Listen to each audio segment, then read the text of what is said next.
15번입니다. 다음의 입지와 공간 구조에 관한 설명으로 옳은 것을 모두 고른 것은, 이렇게 문제를 냈네요. 우리 입지와 관련된 문제가 33회 때는 많이 출제가 됐어요. 지금까지 했던 문제들 15번까지가 입지, 그 다음에 도시에 관련된 내용인데, 우리 지문 연습과 문제를 통해 갖고 반복을 해서 다음에 문제가 나올 때 준비를 하시면 되겠어요. 우리 입지라는 것은 용도에 맞는 땅을 찾는 이론인데, 1차 산업은 농업입지고, 농업입지의 대표적인 사람이 튀넨이라는 사람의 고립국 이론.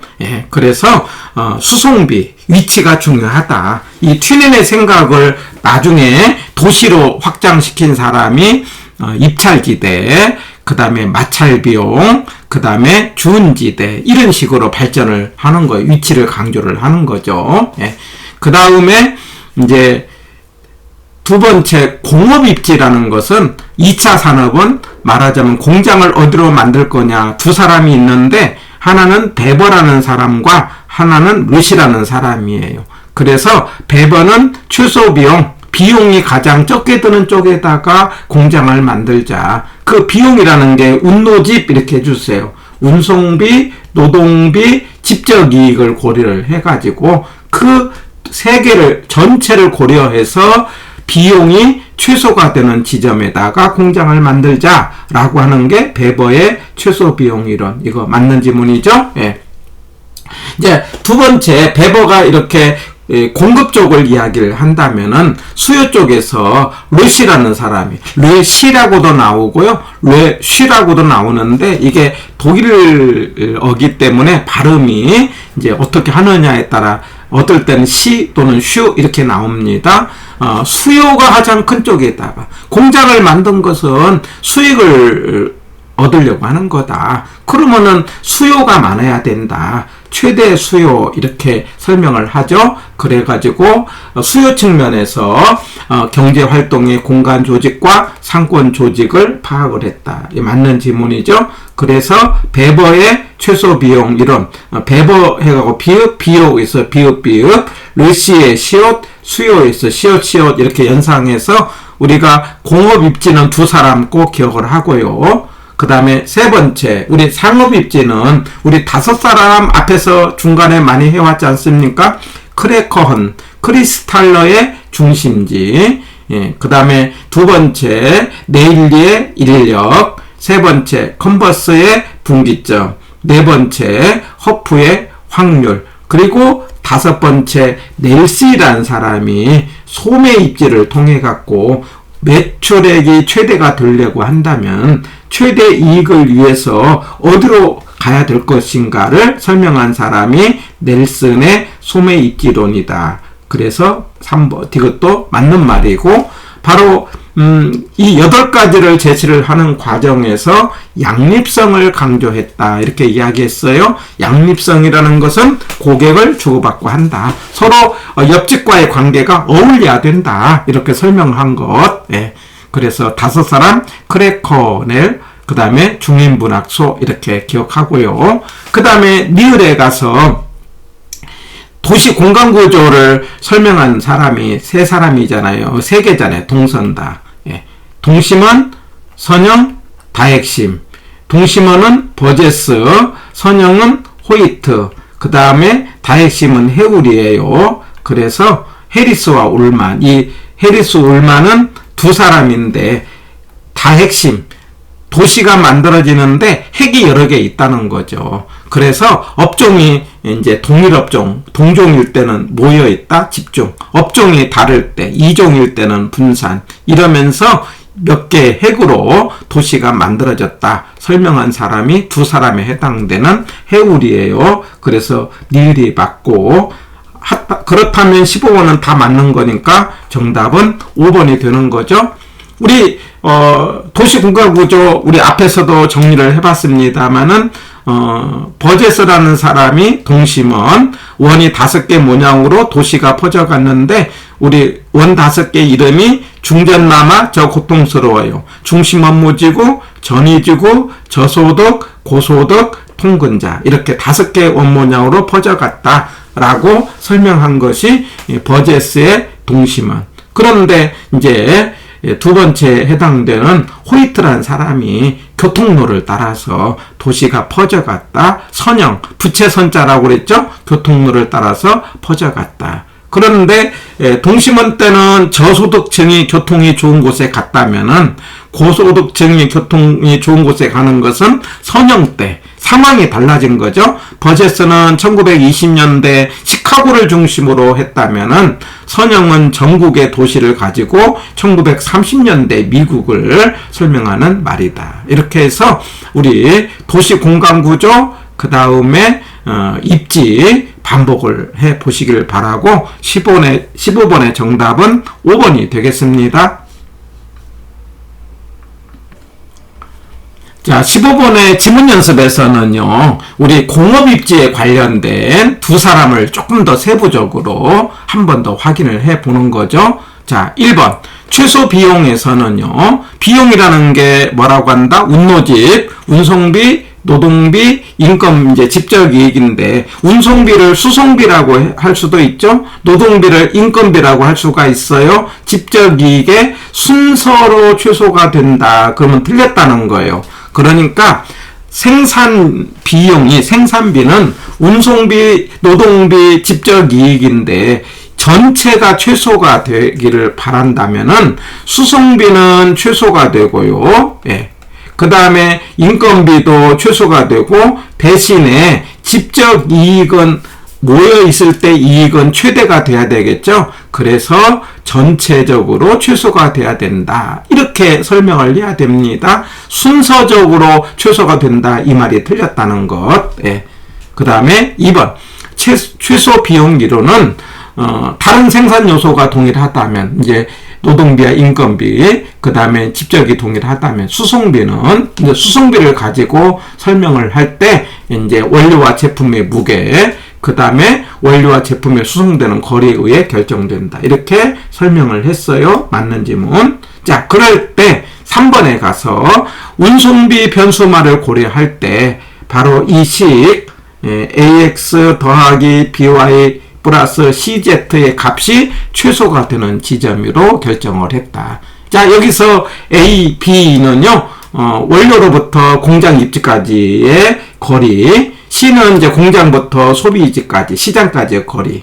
그 다음에 X, Y는 원료 두 개입니다. X의 원료의 무게, Y의 원료의 무게. 이걸 합쳐갖고 Z, 시장의 완제품의 무게를 합칠 때 AX, 이제 원료의 거리와 무게, BY, B의 거리와 무게, 그 다음에 CZ, 그 다음에 제품의 무게와 거리, 이걸 합쳐서 전체가 최소가 되는 지점에다가 공장을 만들자. 이렇게 설명을 하는 거예요. 이거 맞는 지문입니다. 그래서 AX, BY, CZ는 이제 합쳐서 최소가 되는 지점, 이걸 하나 체크해 주시고요. 자, 이렇게 하는 과정에서 운송비를 강조를 하면서 원료지수 개념을 도입을 하죠. 원료지수 그러면 위에가 국지원료의 중량이죠. 국지원료의 중량. 국지원료라는 것은 특정 지역에서만 나는 원료고요. 밑에는 제품의 중량이죠. 예. 해갖고 항상 이렇게 나누기를 하면 기준이 1이죠. 1보다 크다 그러면 위에가 무거우니까 무거운 쪽에다가 공장을 만들어야 되니 원료지수가 1보다 크다는 건 원료 쪽이라는 거죠. 그런데 이게 원료와 제품과의 관계만 따지는 것이 아니라 총 운송비는 원료를 가지고 제품도 수송을 해야 되잖아요. 그래서 제품까지를 고려한 전체 운송비를 설명한 것이 입지 중량이에요. 그런데 입지 중량은 따지고 보면은 원료 지수에다가 1을 더하는 거죠. 그래서 원료 지수로 할 때는 1로 판단을 하고 입지 중량을 할 때 2로 하는데 똑같은 원리입니다. 이거는 시장 입지가 아니고 위에가 무거우니까 원료 쪽이다. 이렇게 하자는 거죠. 4번 X입니다. 만약에 1보다 크다든가 입지 중량이 2보다 클 때는요. 원료 쪽 위에가 무거운 거 꼭 기억합니다. 자, 그런데 5번에 가서 보편 원료 그러면은요. 이게 어디나 널려 있는 원료다 이런 뜻이에요. 이게 어디나 널려 있으니까 원료가 중요하지 않다 이 말이에요. 그래서 지문에 옛날에 한번 나왔는데 보편 원료 그러면 시장 쪽이다. 시장 지향이다 이렇게 정리를 합니다. 원료가 어디에서나 얻을 수 있는 거기 때문에 원료로서의 중요하지 않다. 그래서 보편 원료 이런 말이 나오면은 시장 쪽이고요. 위에 여기는 국지 원료 아닙니까? 특정 지역에만 나는 원료를 구분을 하시고요. 그 다음에 중량 감소 산업 그러면 만들면서 가벼워진다. 그러니까 원료를 가지고 제품으로 가는데 만들면서 가벼워진다. 대개 시멘트 같은 걸 보면은요, 시멘트는 돌을 가지고 시멘트를 만들 때 불순물을 제거하니까 돌이 무거웠다가 시멘트가 가벼워지지 않습니까? 그러면 무거운 쪽, 원료 쪽이다 라고 하는 거예요. 그래서 이 부분은 맞는 지문이 되는데 앞부분이 틀려서 전체가 틀렸다 이렇게 하자는 거죠. 그래서 보편 원료 그러면 시장 쪽, 예. 그 다음에 중량 감소 산업 그러면 원료 쪽, 지향 그러면 원료 쪽 이렇게 기억을 하는 거죠. 그래서 5번은 X. 자, 6번입니다. 등 비용선 그러면 등 그러면 같다 이런 뜻이에요. 비용이 같다. 그래서 전체 운송비가 같다 이렇게 이해하시면 돼요. 그래가지고 운송비를 이제 통해서 다른 곳으로 입지를 바꿀 경우 추가적인 수송비 부담이 같은 지점을 연결한 선, 이 등 비용선 해갖고 우리가 이제 등고선 모양으로 원모양으로 이렇게 만들어집니다. 그래서 총 운송비가 같은 선을이라고 이해를 하고 6번은 맞는 말입니다. 예. 그 다음에 7번 원료나 제품의 수송수단이 바뀌는 적환 지점. 적환 이렇게 하면은 이게 뭐냐면 항구를 생각해 보세요. 항구는 철도와 그 다음에 배가 운송 수단이 바뀌잖아요. 이 항구가 적환 지점인데 이 항구에 공장을 입지하기가 유리하다 이렇게 말할 수 있어요. 우리도 뭐냐면은 우리 포철이라든가 화학제품 같은 경우는 원료와 그 다음에 제품을 서로 이렇게 팔고 가져오기가 편해서 항구에 우리가 포항이라든가 여수라든가 이런 곳에 우리가 공장 입지하지 않습니까? 이런 점에서 이런 곳을 항구를 적환 지점이고 공장 입지에 유리하다. 7번 맞는 지문. 예.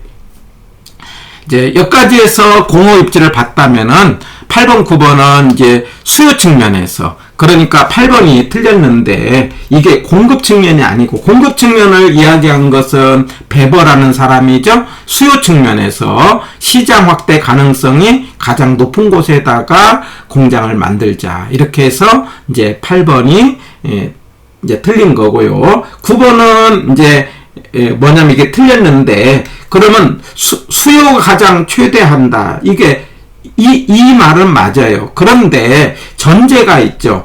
말하자면 원자재가 균등이죠. 그러니까 말하자면 그 비용이 같다는 전제 하에 원자재가 불균등하다 이 말이 아니에요. 그러니까 수요가 최대가 된다는 것은 원자재가 균등하다는 전제, 비용이 같다는 전제 속에 수요가 최대가 된다라는 말. 이 표현 이게 우리 평가사 시험에 등장했던 지문이기 때문에 물론 전제가 있다는 것 강조를 하고 9번은 X다. 앞부분 때문에 틀렸습니다. 뒤에는 이제 맞는 거죠. 자, 이래서 8번과 9번을 통해서 루시라는 사람이 최대 수요 1호를 이야기했다면은 이제 10번은 참고로 이것도 역시 평가사 시험에 등장을 했는데 공장 입지를 하는데 첫 번째 이제 공급 측면, 두 번째 수요 측면 나오면은 나중에 두 개를 통합하는 이론이 나오지 않겠습니까? 그래서 통합하는 것을 설명하는 여러 학자들이 있는데 그 중에 스미스라는 사람이 있어요. 준 최적 입지. 그러니까 말하자면 이 베버의 최소 비용, 루시오의 최대 수요는 공장에 한 곳만을 선정을 하는 거죠. 가장 좋은 곳 한 곳만을 선정을 하는데 이 통합 이론에서는요, 만약에 내가 공장에 들어가서 이윤이만 나온다면은 내가 이윤이 되는 곳에서는 어디든지 공장이 한 곳이 아니고 여러 곳을 최적은 아니지만 준하다. 그래서 여러 개에 들어갈 수 있다. 이렇게 설명할 수 있는 거죠. 그러니까 공업입지에서 베버는 가장 비용이 적은 곳 하나, 러쉬는 수요가 많은 곳 하나 이렇게 설명했는데 스미스는 하나만 있는 것이 아니다. 내가 이득만 있다면 어디든지 이제 최적은 아니지만은 준했다. 그래서 준 최적 입지 개념을 강조를 했다. 10번도 맞는 말이고 한번 참고로 기억을 해 보시기 바라고, 아마도 우리 중개사 시험에도 아직은 출제가 안 됐는데 물어볼 수 있는 지문입니다. 해서 이번 강좌에서는 공업 입지를 중심으로 정리를 해봤습니다.